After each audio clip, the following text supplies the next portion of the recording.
Assalamualaikum warahmatullahi wabarakatuh. Selamat pagi, dosen pengampu Bapak Muhammad Rizal yang saya hormati, dan rekan-rekan sekalian. Perkenalkan, saya Dewi Ayu Wulansari, mahasiswi program studi ilmu hukum Universitas Cyber Muhammadiyah dengan NIM 202406000188. Pada kesempatan ini, saya akan memaparkan presentasi ilmiah tugas ujian akhir semester mata kuliah Filsafat Hukum dengan tema besar Hukum, Teknologi, dan Etika, Tantangan Filsafat Hukum di Era Digital dan AI, yang berjudul Menggugat Keadilan di Era Algoritma, Perspektif Filsafat Hukum terhadap Kecerdasan Buatan AI dan Kedaulatan Moralitas Manusia. Topik ini mencoba membedah bagaimana teknologi modern yang begitu bersinggungan dengan esensi keadilan kita yang hangat dan bernurani.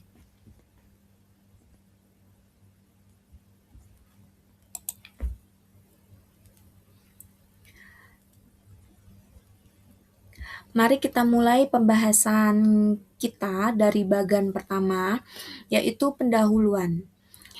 Di sini kita akan melihat mengapa diskursus mengenai kecerdasan buatan atau AI tidak bisa lagi dilepaskan dari meja perdebatan filsafat hukum cyber hari ini.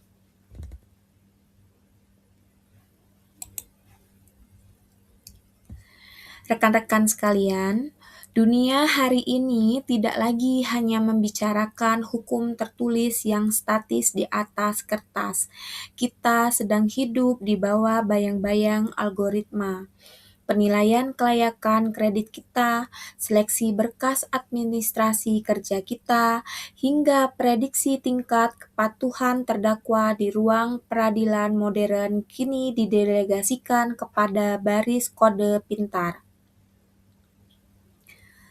Munculnya kesenjangan normatif baru, hukum tradisional kesulitan merumuskan siapa subjek hukum yang bertanggung jawab saat algoritma mandiri menciptakan kerugian nyata bagi publik.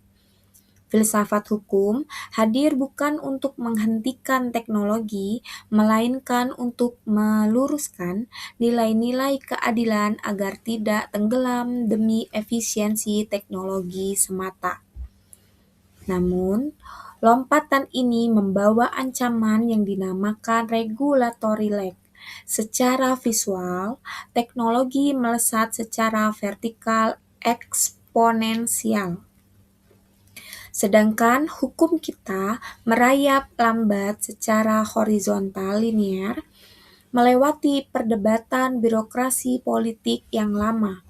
Kesenjangan ini menciptakan kekosongan norma.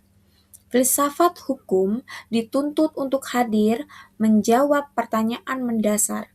Siapa yang memegang kedaulatan moral di era ini? Manusia ataukah program buatan manusia?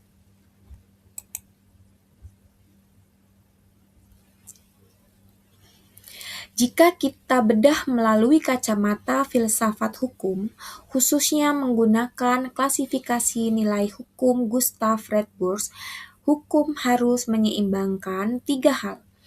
Pertama, keadilan, kedua, kepastian, dan ketiga, kemanfaatan. Di era AI, terjadi distorsi masif. Nilai kepastian yang diartikan sebagai konsistensi logika komputasi dan kemanfaatan yang diringkas menjadi efisiensi operasional telah menindas nilai keadilan yang substantif. Secara ontologis, AI hanyalah sistem komputer berbasis pengenalan pola dan pemodelan matematis.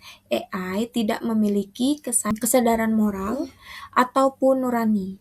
Sedangkan hukum sejati berakar pada keadilan substantif yang membutuhkan kepekaan nurani, konteks kultural dan empati sosial manusiawi yang tak dapat dikoding ke dalam logika algoritma.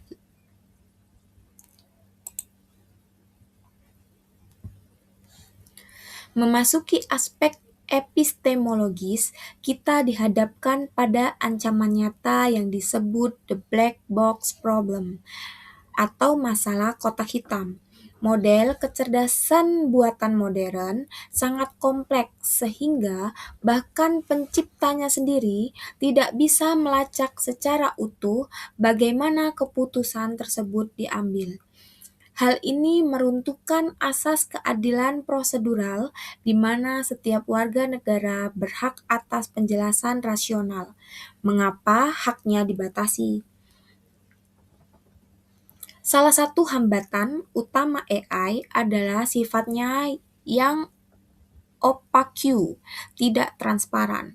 Proses pengambilan keputusan oleh AI modern seringkali bersifat kotak hitam yang sulit ditelusuri. Jika data historis bersifat rasis, bias gender atau diskriminatif secara kelas sosial, AI akan memperkuat diskriminasi tersebut secara massal. AI dilatih menggunakan data historis manusia. Jika data masa lalu kita mengandung sejarah rasisme, diskriminasi gender, atau ketimpangan ekonomi, AI akan secara otomatis meratifikasi, melipat gandakan, dan menyajikan ketidakadilan tersebut kembali secara saintifik dengan kedok objektivitas teknologi yang seolah-olah netral. Munculnya responsibility gap ketika terjadi kesalahan keputusan oleh sistem otonom.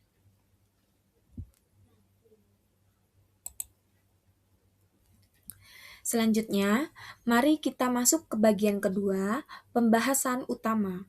Di bagian ini, saya akan membedah runtuhnya teori-teori hukum konvensional dan menganalisis satu jurisprudensi penting dari pengadilan internasional.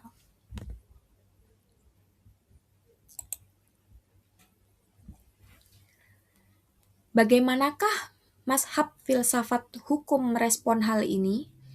Pertama, positifisme hukum atau legisme mengalami kebuntuan karena tidak ada regulasi tertulis yang sanggup mengimbangi otonomi perilaku mesin cyber yang berubah setiap detik. Positifisme hukum menuntut kepastian norma tertulis. Dengan AI, positifisme murni kelabakan karena belum adanya kodifikasi hukum formal yang spesifik mengatur hak cyber dan tanggung jawab hukum AI. Kedua, keadilan substantif atau hukum alam. Dengan keras menolak penyerahan kedaulatan palu hakim kepada AI karena moralitas adalah milik manusia yang transendental. Keadilan tidak sekedar prosedural atau efisiensi matematis. Aliran ini menekankan perlunya nilai moralitas dan kemanusiaan yang mutlak absen dari kalkulasi AI. Dan ketiga, utilitarianisme yang diagungkan korporasi teknologi demi efisiensi biaya, seringkali menjadi pisau bermata dua yang melindas hak asasi kelompok minoritas demi kemanfaatan mayoritas.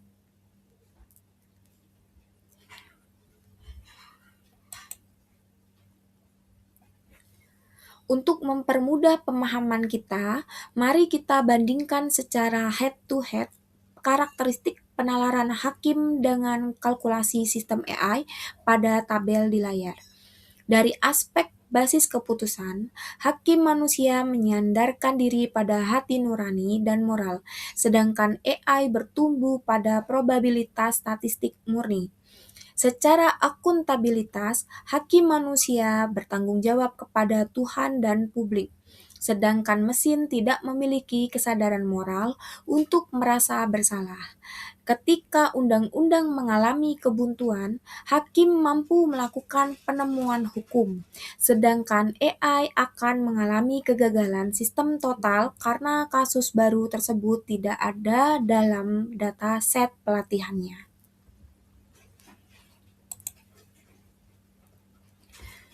Berdasarkan analisis kualitatif yang dikumpulkan dari studi literatur dan pandangan pakar hukum teknologi nasional, dapat kita lihat grafik urgensi kebutuhan regulasi saat ini. Sebanyak 95% pakar sepakat perlunya pembentukan aturan hukum mengikat hard law sesegera mungkin di Indonesia. Sebanyak 88% menganggap prinsip human in common bersifat sangat mendesak.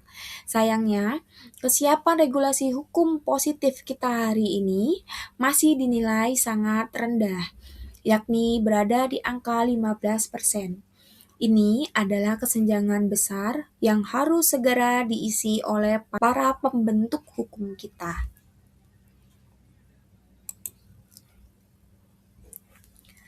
Mari kita lihat implikasi nyata dari kegagalan hukum algoritma ini pada kasus State v. Loomis tahun 2016 di Wisconsin, Amerika Serikat. Dalam kasus ini, hakim pengadilan menggunakan perangkat lunak penilaian resiko swasta bernama Kompas untuk menjatuhkan vonis berat kepada Eric Loomis berdasarkan prediksi tingkat residivisme algoritma. Terdakwa menggugat karena kode perhitungan algoritma Kompas bersifat rahasia dagang milik korporasi, sehingga pengacara terdakwa tidak diperkenankan mengaudit bias data di dalamnya.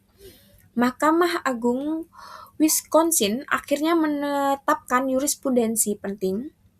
Kecerdasan buatan AI dilarang menjadi penentu akhir keputusan hukum. Mesin hanya boleh menjadi alat bantu penasihat, sedangkan keputusan mutlak harus berada di tangan hakim manusia.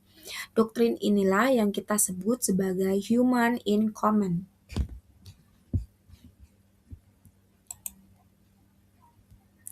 Sekarang, kita telah sampai pada bagian ketiga, rekomendasi dan penutup. Langkah strategis apa yang harus diambil oleh bangsa kita Indonesia untuk memecahkan dilema filosofis ini? Rekan-rekan sekalian, sebagai bentuk tawaran akademis, saya merumuskan sebuah formulasi filosofis aksiologis keadilan digital. Persamaan ini bermakna bahwa keadilan sejati adalah fungsi integral dari analisis fakta hukum yang dipadukan dengan kearifan nurani manusia, yang wajib dikurangi dengan potensi bias kesalahan sistem komputer. Jika kita mengeliminasi nurani dari sistem peradilan kita, maka nilai keadilan substantif tersebut akan jatuh ke titik nol. Oleh karena itu, saya merekomendasikan 3 langkah taktis untuk sistem hukum Indonesia. Pertama, penerbitan Perma Etika AI Peradilan, bahwa Mahkamah Agung harus melarang penggunaan sistem pemutusan hukum otomatis. AI hanya diperbolehkan sebagai asisten riset dokumen hukum. Kedua, pembentukan komite audit algoritma independen untuk meneliti setiap sistem AI publik seperti seleksi PNS, bansos, perpajakan, agar bebas dari bias sara dan ketimpangan ekonomi sebelum diimplementasikan. Dan ketiga, paradigma kemanusiaan yang adil dan beradab, mengembalikan filsafat hukum cyber nasional agar berakar kuat pada nilai luhur sila kedua Pancasila, menjaga agar martabat manusia tidak direduksi menjadi sekadar angka komputasi statistik cyber.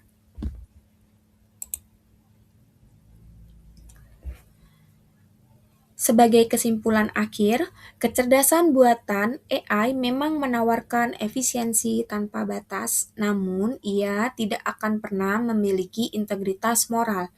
AI memiliki kecepatan komputasi, namun ia tidak memiliki kebijaksanaan nurani. Hukum di bumi Indonesia lahir dari keringat, sejarah, perjuangan, dan air mata manusia untuk mencari keadilan yang humanis. Oleh sebab itu, nurani manusia harus tetap menjadi benteng terakhir keadilan substantif yang tidak boleh dan tidak akan pernah boleh dikalahkan oleh dinginnya algoritma komputer. Sekian pemaparan ujian akhir semester Filsafat Hukum dari saya, Dewi Ayu Wulansari. Terima kasih yang sebesar-besarnya atas perhatian dosen pengampu Bapak Muhammad Rizal yang saya hormati dan rekan-rekan sekalian yang telah menyaksikan pemaparan ini. Semoga pemikiran ini membawa manfaat bagi diskursus hukum teknologi di tanah air kita. Wabillahi taufik wal hidayah. Wassalamualaikum warahmatullahi wabarakatuh.